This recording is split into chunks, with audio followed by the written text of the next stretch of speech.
أولئك لا خلاق لهم في الآخرة ولا يكلمهم الله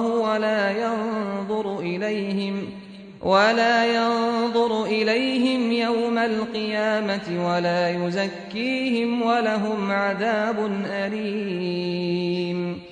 وإن منهم لفريقا يلوون ألسنتهم بالكتاب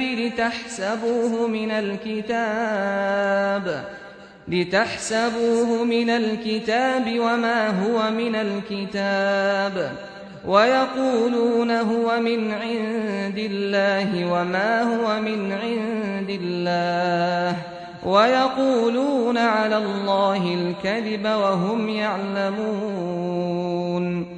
ما كان لبشر أن يؤتيه الله الكتاب والحكم والنبوة